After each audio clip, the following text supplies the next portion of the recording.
दोस्तों आज बात करेंगे हमारी वीडियो में मामा अर्थ के कि कैसे हस्बैंड और वाइफ ने सिर्फ 25 लाख रुपए के इन्वेस्टमेंट से 2000 करोड़ रुपए से भी ज्यादा एक कंपनी बनाई, वो भी सिर्फ 4 साल में, जो आज हिंदुस्तान यूनिलीवर, डाबर और जॉनसन एंड जॉनसन जैसी बड़ी बड़ी कंपनीज को भाई टक्कर दे रही है।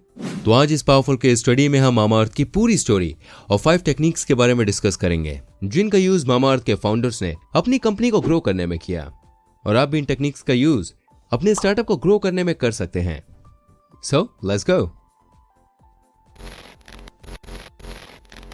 देखिए, जिन्हें नहीं पता है कि मामा अर्थ क्या है, मैं उन्हें बताना चाहूंगा। मामा अर्थ एक Gurugram based direct to consumer personal care brand है जो baby care, skin, hair, body और फेस केयर जैसी कैटेगरीज में टॉक्सिन फ्री प्रोडक्ट्स बनाता है। तो मामा अर्थ जिसकी शुरुआत हस्बैंड वाइफ ड्यूओस गजल अलग और वरुण अलग ने 2016 में की थी, आज इसकी वैल्यूएशन दोस्तों 2000 करोड़ से भी ज्यादा रुपए की है और 2020 में उसने 109 करोड़ से भी ज्यादा का रेवेन्यू जनरेट किया था। दोस्तों मामा अर्थ की शुरुआत के पीछे देखिए एक बहुत ही इंटरेस्टिंग कहानी है। हुआ ये कि मामा अर्थ के जो फाउंडर हैं गजल और वरुण, जब वो पेरेंट्स बने तो हर पेरेंट्स की तरह वो भी अपने बच्चों को भाई अच्छे संस्कार से लेकर कुछ अच्छा देना चाहते थे, लेकिन जब बात बेबी केयर प्रोडक्ट की आई तो वो टेंशन में आ गए, क्योंकि इंडियन मार्केट में ऐसा कोई भी प्रोडक्ट नहीं था जो बच्चों के लिए टॉक्सिन फ्री प्रोडक्ट बनाता हो, और ये दोनों अपने बच्चों को टॉक्सिस प्रोडक्ट नहीं लगाना चाहते थे। इसलिए इन्होंने ऐसा डिसाइड किया कि ये टॉक्सिन फ्री प्रोडक्ट दूसरी कंट्री से मंगाएंगे, और मंगवाया भी। और बाहर से मंगवाने में इनको ज्यादा पैसे पे करने पड़े, और ऐसे में देखिए प्रोडक्ट की जो डिलीवरी होती है उसमें भी काफी टाइम लगता है। तो इन्होंने सोचा कि जो परेशानी हमें आ रही है वो बहुत से लोगों को आती होगी, और बहुत से लोग जानते भी नहीं होंगे कि वो अपने बच्चों को टॉक्सिक प्रोडक्ट लगा रहे हैं, क्योंकि उस प्रोडक्ट का एडवर्टीजमेंट टीवी पर आया है। तो ये बात देखकर उन्होंने दिन रात रिसर्च करी। तो इस तरह से भाई मामा अर्थ की शुरुआत हुई थी, और आज मामा अर्थ के 5 मिलियन से भी ज्यादा कस्टमर्स है दोस्तों, और वो 30,000 से भी ज्यादा पिन कोड्स पर डिलीवरी करते हैं। तो दोस्तों आज हम 5 टेक्निक्स को देखेंगे जिनका यूज करके मामा अर्थ इतनी बड़ी कंपनी बन गई, और आपको इन टेक्निक्स के बारे में पता भी होना चाहिए। सबसे पहले आती है सॉल्व अ प्रॉब्लम। देखिए दोस्तों, जिंदगी में प्रॉब्लम तो सभी को होती है, और कुछ उसका सामना करते हैं और कुछ हाथ पे हाथ रख के प्रॉब्लम को सहते रहते हैं। यहाँ पर मामा अर्थ के फाउंडर्स को एक प्रॉब्लम हुई कि वो अपने बच्चों को टॉक्सिन फ्री प्रोडक्ट देना चाहते थे, लेकिन इंडिया में बेबीज के लिए टॉक्सिन फ्री प्रोडक्ट अवेलेबल ना होने के कारण उन्हें ये चीज बाहर से मंगवानी पड़ती थी, जो कि एक बहुत बड़ी प्रॉब्लम थी अपने आप में। तो वही इन्होंने इस प्रॉब्लम से बचने के लिए सोचने के बजाय अगर वो चाहते तो प्रोडक्ट को बाहर से मंगवाते रहते, क्योंकि वो ऑलरेडी रिच थे। लेकिन इन्होंने यहाँ पर प्रॉब्लम को ऑब्जर्व किया और सोचा कि ये प्रॉब्लम यार लाखों लोगों को आती होगी और उन्हें भी टॉक्सिन फ्री प्रोडक्ट्स इंडिया में नहीं मिल रहे होंगे। तो इन्होंने अपनी इस प्रॉब्लम को एक अपॉर्चुनिटी की तरह देखा। 2016 में मामा अर्थ को लॉन्च किया, जिसका रिजल्ट आज आपके सामने है। इसलिए दोस्तों सिर्फ आपको आइडिया पर फोकस नहीं करना चाहिए, बल्कि प्रॉब्लम सॉल्विंग आइडिया पर फोकस करना चाहिए। जिस तरह से आपको परेशानी हो रही है उस तरह से और भी लोगों को परेशानी हो रही होगी, तो इस तरह से देखने के बजाय उसको एक अपॉर्चुनिटी की तरह देखना चाहिए और उसे आगे सॉल्व करने के बारे में सोचना चाहिए। क्या पता आप एक सक्सेसफुल स्टार्टअप खोल दें। सेकंड आता है फाइंड योर यूनिक पॉइंट। दोस्तों जब आप एप्पल और नाइकी को देखते हैं तो आपके मन में क्या ख्याल आता है? आप एप्पल को सभी फोन कंपनी से अलग रखते हैं और नाइकी को सिर्फ जूता बनाने वाली कंपनी के रूप में नहीं देखते। ये दोनों कंपनीज की देखिए यूनिक बात है कि ये कंपनी भीड़ से अलग दिखती है। उस तरह मामा अर्थ की भी एक यूएसपी है, यानी कि यूनिक सेलिंग प्रोपोजिशन, और वो ये है कि ये टॉक्सिन फ्री प्रोडक्ट्स बेचते हैं और अपने आप को एथिकल पर्सनल केयर ब्रांड की तरह प्रमोट करते हैं। और यही बात मामा अर्थ को भीड़ से अलग बनाती है और अपने प्रोडक्ट्स को सेल करने में मदद करती है। और आपको जानकर हैरानी होगी, मामा अर्थ पूरे एशिया में इकलौता ब्रांड है जो मेड सेफ सर्टिफाइड है। मेड सेफ जो कि एक नॉन प्रॉफिट ऑर्गेनाइजेशन जो प्रोडक्ट की सेफ्टी मेजर करता है। इसलिए दोस्तों आपको भी अपने स्टार्टअप को यूनिक बनाना चाहिए। वो दूसरों से अलग क्यों है, जो आपके लिए कॉम्पिटिटिव एडवांटेज भी होगा, वरना इसके बगैर आप भीड़ में खो जाएंगे और आपको इजिली कोई भी रिप्लेस कर देगा। तीसरा आता है दोस्तों राइट मार्केटिंग। क्या आप जानते हैं दोस्तों, HUL, डाबर जैसे बड़े बड़े ब्रांड्स मार्केटिंग पर अपने रेवेन्यू का 10 से 15% खर्च करते हैं और उनका रेवेन्यू भी अरबों रुपए होता है। और अकेले हिंदुस्तान यूनिलीवर ने फाइनेंशियल ईयर 2019 में 4,552 करोड़ से भी ज्यादा एडवर्टीजमेंट पर खर्च किए थे, क्योंकि उन्हें पता है कि प्रोडक्ट के साथ साथ एक अच्छी मार्केटिंग देखिए बहुत ही जरूरी है।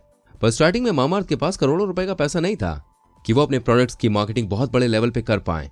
तो उन्होंने अपनी ऑडियंस को पहचान कर राइट मार्केटिंग की। यानी कि आज के जो देखिए जो पेरेंट्स हैं वो बच्चा पैदा होने से पहले और बच्चे के पैदा होने के बाद इंटरनेट पर सर्च करते हैं कि उन्हें अपने बच्चों के लिए क्या करना चाहिए और भाई क्या क्या नहीं करना चाहिए। तो उन्होंने अपने टारगेट ऑडियंस की डेमोग्राफी, साइकोलॉजी और बिहेवियर की स्टडी की। यानी उनके जो टारगेट कस्टमर्स थे वो मिलेनियल्स थे, जिनकी एज 18 to 35 ईयर्स की है, और वो न्यूक्लियर फैमिली में रहते हैं जिनके पास दादी के नुस्खे ट्राई करने का बिल्कुल भी समय नहीं है और अपने बच्चों के लिए टॉक्सिन फ्री प्रोडक्ट्स होने चाहिए। तो यहाँ पर इन्होंने इन्हीं टारगेट ऑडियंस को डिजिटल मार्केटिंग, ब्लॉग और डिजिटल इन्फ्लुएंसर जैसे फिट ट्यूबर की हेल्प से अपने प्रोडक्ट्स के बारे में अवेयरनेस फैलाई और कस्टमर्स को एजुकेट किया। और यहाँ पर देखिए किसी ने बिल्कुल सही कहा है, सबसे अच्छी मार्केटिंग वो होती है जो अपने कस्टमर्स को एजुकेट करे। और यहाँ पर भाई इन्होंने बहुत अच्छे से डिजिटल मार्केटिंग का यूज किया और अब तो आप ये टीवी के शोज जैसे कि बिग बॉस में भी एडवर्टीजमेंट करते हैं।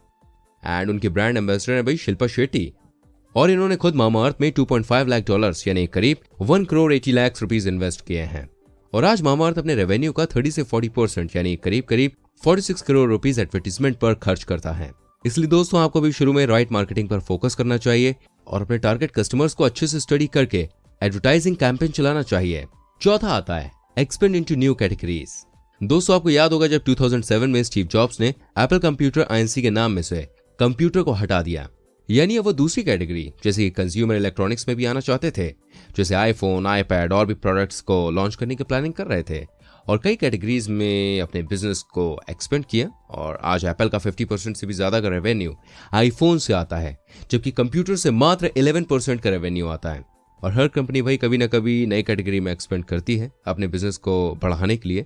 ठीक उसी तरह मामाअर्थ जब लॉन्च हुआ तब वो बेबी केयर कैटेगरी में सिर्फ 6 प्रोडक्ट्स बनाते थे और आज मामाअर्थ बेबी केयर से एक पर्सनल केयर ब्रांड बन चुका है जो कई कैटेगरीज जैसे कि हेयर बेबी, स्किन बेबी और फेस केयर कैटेगरीज में 200 से भी ज्यादा प्रोडक्ट्स बनाते हैं। तो इस तरह से बेबी केयर ब्रांड से मामाअर्थ एक फुल पर्सनल केयर ब्रांड बना और आज बेबी केयर से सिर्फ 20% का रेवेन्यू जनरेट होता है और बाकी का 80% से भी ज्यादा रेवेन्यू पर्सनल केयर प्रोडक्ट्स से आता है जो उन्होंने 2 से 3 साल पहले ही लॉन्च किए थे। और मामाअर्थ ग्लोबल एक्सपेंशन का भी प्लान बना रही है। तो कहने का मतलब यह है कि आपको भी टाइम और डिमांड के साथ साथ अपने कंज्यूमर्स को सुनना चाहिए और नई नई कैटेगरीज में एक्सपेंड करना चाहिए अपने बिजनेस को और आगे बढ़ाने के लिए। दोस्तों पांचवा आता है we everywhere and make profit. दोस्तों मामाअर्थ एक प्रीमियम पर्सनल केयर ब्रांड है और प्रीमियम कैटेगरी में होने के कारण मामाअर्थ का प्रॉफिट मार्जिन 60 to 65% रहता है और वो इस प्रॉफिट का यूज मार्केटिंग और एडवर्टीजमेंट में भी करते हैं। और देखिए एक अच्छी मार्केटिंग 4P होते हैं, product, price, place and promotion.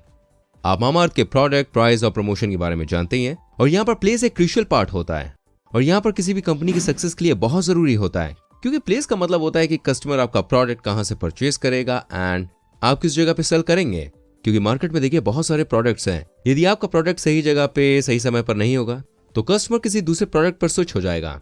And ये बात मामाअर्थ के फाउंडर्स को पता थी क्योंकि आज से कुछ साल पहले मामाअर्थ का 100% रेवेन्यू ऑनलाइन सेल्स ही आता था, लेकिन आज 80% ऑनलाइन सेल होती है और 20% सेल ऑफलाइन, यानी हर 5 में से एक प्रोडक्ट ऑफलाइन मार्केट के जरिए बिकता है।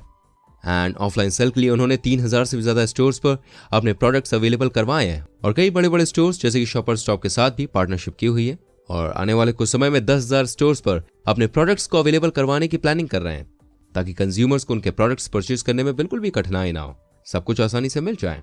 इसलिए दोस्तों अगर आपका प्रोडक्ट ऑफलाइन मार्केट में बिकता है तो आपको उसे ऑनलाइन में ले जाना चाहिए ताकि ठीक उस तरह ऑनलाइन प्रोडक्ट को ऑफलाइन ले जाने के लिए प्लानिंग करनी चाहिए ताकि आपके कस्टमर्स को आपके प्रोडक्ट परचेज करने में कोई भी प्रॉब्लम ना हो। दी चैलेंजेस। दोस्तों मामाअर्थ के लिए अब कई न्यू चैलेंजेस आ चुके हैं, यानी अब बहुत से देखिए जो ब्रांड्स है वो टॉक्सिन फ्री हैं और प्लांट बेस्ड प्रोडक्ट बनाने का कॉन्सेप्ट लेकर मार्केट में आ गए हैं जैसे दी मॉम्स क्यों, लोटस हर्बल, फर्स्ट क्राई वगैरह वगैरह। और इनमें से कई को $1 मिलियन की फंडिंग भी मिल चुकी है। एंड बिग प्लेयर्स जैसे कि डाबर, मैरिको, हिंदुस्तान यूनिलीवर भी ऑनलाइन ब्रांड लेकर आ चुके हैं जिससे मामाअर्थ को अच्छा खासा कंपटीशन मिलेगा।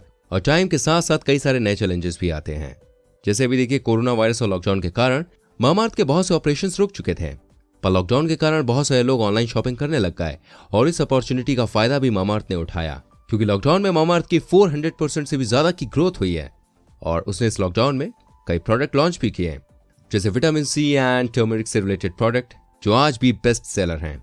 पर मामाअर्थ को दोस्तों अभी भी कई सारे चैलेंजेस को फेस करना है। तो ये थी मामाअर्थ के केस स्टडी। उम्मीद करते हैं आपको अच्छी लगी होगी और अगर आपने कुछ नया सीखा है तो प्लीज चैनल को सब्सक्राइब करें, बेल आइकन प्रेस करें क्योंकि हम स्टार्टअप, बिजनेस एंड एंटरप्रेन्योरशिप पर इस तरह के वीडियोस बनाते रहेंगे और उनसे आपको बहुत सारा मोटिवेशन मिलेगा। एंड आपको क्या लगता है क्या मामाअर्थ और बड़ी कंपनी बन सकती है? अगर आपने उसके प्रोडक्ट्स यूज किए तो आपको कैसे लगते हैं मुझे कमेंट करके जरूर बताइएगा और अपना बहुत ख्याल रखिएगा। सेफ रहिए। धन्यवाद।